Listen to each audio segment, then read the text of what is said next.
1260 میں لڑی جانے والی جنگ عین جالوت جس نے منگول سلطنت کی فتوحات کو روک دیا تھا۔ گو کہ منگول اب بھی جنگ کے لیے تیار تھے، لیکن ان کی یہ جنگیں مسلمانوں یا عیسائیوں کے خلاف نہیں تھیں، بلکہ تاریخ میں پہلی بار منگول آپس میں لڑے۔ منگولوں نے یہ جنگیں تخت اور مذہب کے نام پر لڑیں۔ اگلی صدی تک منگول ایشیا پر قابض رہے، لیکن ان کی آپس میں خانہ جنگی نے منگول سلطنت کو بکھیر دیا تھا۔ منگول خان منگو 1259 میں سنگ سلطنت کے خلاف جنگ میں مارا گیا تھا۔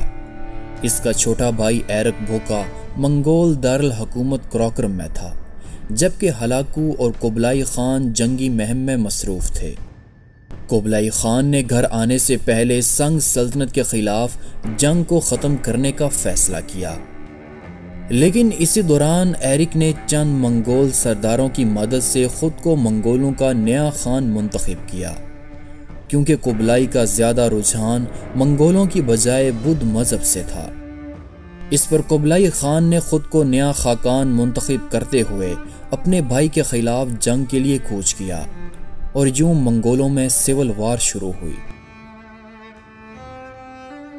اس دوران مغرب میں گولڈن ہول سلطنت کے بانی اور چنگیز خان کے پوتے سلطان برقی خان مسلمان ہو چکے تھے، اور وہ ہلاکو کے ہاتھوں بغداد کی تباہی دیکھ چکے تھے۔ لہذا سلطان نے ہلاکو کی غیر موجودگی میں ہلاکو کی سلطنت پر حملہ کیا، اور اب چنگیز خان کی عظیم منگول سلطنت 5 حصوں میں تقسیم ہو چکی تھی۔ ایرک اور قبلائی کے درمیان جنگ طول پکڑ چکی تھی۔ ہم اس جنگ کے بارے میں زیادہ تو نہیں جانتے، لیکن اتنا ضرور جانتے ہیں کہ یہ جنگ 1260 میں شروع ہوئی اور 4 سالوں تک مسلسل جاری رہی۔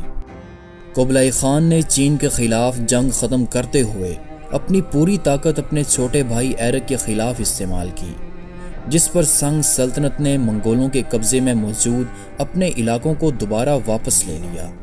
ایرک نے شیر شاہ کی سلطنت پر حملہ کرنا چاہا، جسے ہلاکو خان نے پسپا کر دیا۔ اسی دوران ایرک اور قبلائی خان نے چغتائی تخت کے لیے اپنے اپنے امیدوار کراکرم میں چھوڑے، لیکن ایرک نے قبلائی خان کے امیدوار کو قتل کر دیا، جس پر منگول کرلتائی نے چغتائی خان کے پوتے ایلغو کو نیا خان بنایا۔ خان بننے کے بعد ایرک نے نئے خان سے قبلائی خان کے خلاف جنگ میں مدد کی درخواست کی، جس پر ایلغو نے نہ صرف مدد دینے سے انکار کیا بلکہ ایرک کے سفیر کو قتل بھی کر دیا۔ ادھر قبلائی خان نے چینی باغیوں کو ختم کرنے کے لیے اپنی فوجوں کے ساتھ چین کا رخ کیا۔ قبلائی خان کے چین جاتے ہی ایرک نے ایلغو کے خلاف جنگ کرتے ہوئے اسے قتل کر دیا، جس کے نتیجے میں بہت سے اتحادیوں نے ایرک کا ساتھ چھوڑ دیا، یہاں تک کہ اس کا اپنا بیٹا قبلائی خان کے پاس چلا آیا۔ اتحادیوں کی مدد نہ ملنے پر ایرک اکیلا گھوڑے پر سوار ہو کر اپنے بھائی قبلائی خان کے پاس چلا آیا، اور اس نے اپنے بھائی کے سامنے ہتھیار ڈال دیے۔ اس کے بعد قبلائی خان منگول سلطنت کا نیا خان بنا۔ منگولوں کی اندرونی جنگ نے انہیں کافی نقصان پہنچایا، لیکن قبلائی خان کے خان بننے کے بعد منگول سلطنت مزید وسیع ہوئی۔ ادھر ہلاکو اور برقی خان کی آپس میں جنگیں جاری تھیں، جو کہ خراسان اور تیان شان کی سرحدوں پر لڑی جا رہی تھیں۔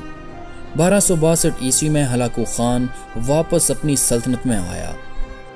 اسی سال ہلاکو خان کا بیٹا اباکا خان وسط ایشیا کے راستے گولڈن ہولڈ سلطنت پر حملہ آور ہوا، جسے نوگائی خان نے شکست دی، لیکن ایرک بوکا کی فوجی کمک کی وجہ سے اباکا خان نے بحر قزوین کے کنارے نوگائی خان کو شکست دی۔ اسی دوران ہلاکو خان نے سوبوتائی کے راستے کوہ کاف کے پہاڑی سلسلے کو عبور کرتے ہوئے سلطان برقی خان کی سلطنت میں داخل ہوا۔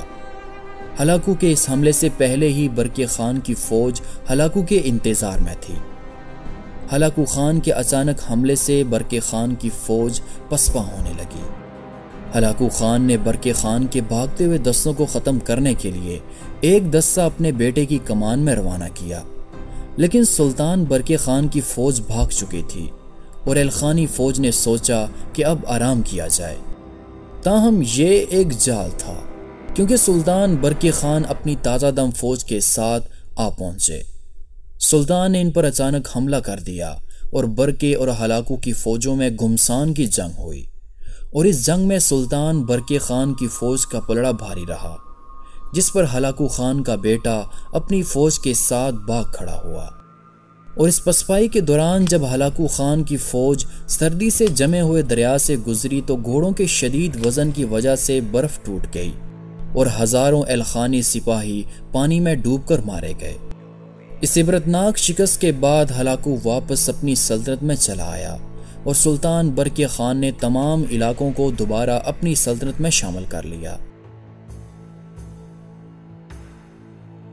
1265 عیسوی میں ہلاکو خان مر گیا، جبکہ 1266 عیسوی میں سلطان برقی خان بھی وفات پا گئے۔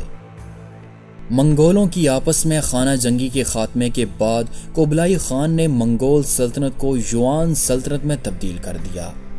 قبلائی نے دارالحکومت کو خان بالک میں تبدیل کیا، جو کہ بعد میں بیجنگ کے نام سے مشہور ہوا۔ شہنشاہ بننے کے بعد اس نے 20,000 سکول تعمیر کروائے اور کاغذ کی کرنسی کو ختم کرتے ہوئے اس نے سلور کے سکوں کو جاری کیا، اور اس نے چائنا کو تجارت کے لیے پہلے سے زیادہ آسان بنایا۔ اب قبلائی خان نے فیصلہ کیا کہ چین کو دوبارہ فتح کیا جائے، لیکن وہ جانتا تھا کہ اسے اب نئی جنگی حکمت عملی سے حملہ کرنا ہوگا۔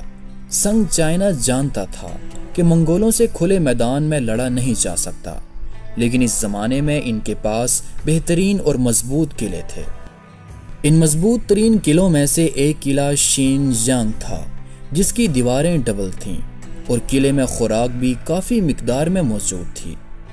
قبلائی خان جانتا تھا کہ وہ اپنے دادا چنگیز خان کے خواب کو پورا کرنے کے لیے اسے اپنی فوج کو بھی اسی طرح تیار کرنا ہوگا، جس پر قبلائی خان نے 5,000 یوان کشتیاں چائنیز اور کورین کشتی بانوں سے تیار کرائیں، جن کا مقصد چائنیز دریاؤں کو کنٹرول کرنا اور دشمن کی سپلائی کو منقطع کرنا تھا۔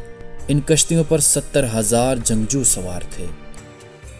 منگولوں نے شین جینگ کا محاصرہ کیا، جو کہ 6 سال مسلسل جاری رہا۔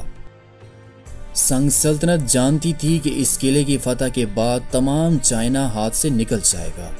سنگ فوجوں نے سرتور کوشش کی، لیکن وہ ناکام رہے، کیونکہ منگولوں نے ایک ایسی منجنیق تیار کی جو کہ 300 کلو گرام کے پتھر کو 500 میٹر کے فاصلے سے پھینک سکتی تھی۔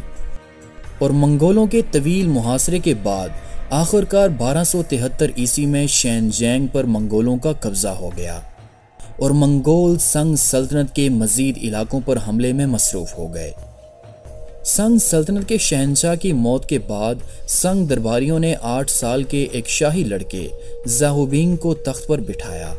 سنگ سلطنت نے قبلائی خان سے امن مذاکرات کی درخواست کی، جسے قبلائی خان نے مسترد کر دیا، اور اس پر شہنشاہ نے پسپائی اختیار کرتے ہوئے ایک بحری بیڑا تیار کروایا۔